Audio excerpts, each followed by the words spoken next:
Kabar mengejutkan datang dari pernikahan model dan pemain film Catherine Wilson dengan suaminya Idham Masih. Pernikahan kedua Catherine Wilson pun terancam kandas karena suaminya Idham Masih melayangkan gugatan cerai ke Pengadilan Agama Jakarta Selatan.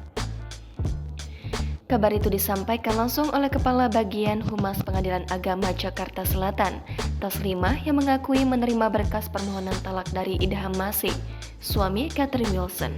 Taslimah menyampaikan bahwa Idham Masih memasukkan berkas permohonan talak cerai ke Pengadilan Agama Jakarta Selatan pada 9 Oktober lalu.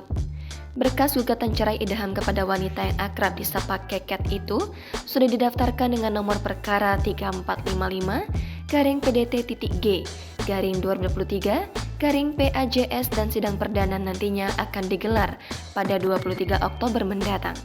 Taslimah menegaskan dalam persidangan perdana nanti, Idham Masih selaku pemohon talak harus hadir. Taslimah memastikan bahwa ada sebuah masalah yang terjadi dalam rumah tangga Catherine Wilson dan Idham Masih sehingga permohonan talak cerai diterima pengadilan. Seperti diketahui, Idham Masih menikahi Catherine Wilson pada 1 Oktober 2022 di salah satu hotel di kawasan Gatot Subroto, Jakarta Selatan. Pernikahan dengan Idham Masih adalah perkawinan kedua Catherine Wilson. Pertama, ia menikah dengan pria bernama Ahmad Muklas Arafat tahun 2012. Namun pernikahan mereka hanya bertahan 1 tahun tanpa dikaruniai anak. Soal anak, Catherine Wilson sebelumnya mengaku tetap sabar setelah menikah bersama Idham Masih. Keket, sapaan Catherine Wilson, dinikahi Idham Masih pada 9 bulan lalu. Catherine Wilson mengatakan sejauh ini belum melakukan program memiliki momongan. Catherine Wilson menyebutkan sempat mengalami pendarahan beberapa waktu lalu.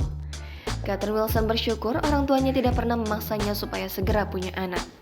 Meski begitu, Catherine Wilson sudah ingin memiliki momongan dan melahirkan anak setelah dinikahi Idham Masih. Ia hanya berharap keinginannya punya anak bisa segera terwujud. Download Tribun X sekarang, menghadirkan lokal menjadi Indonesia.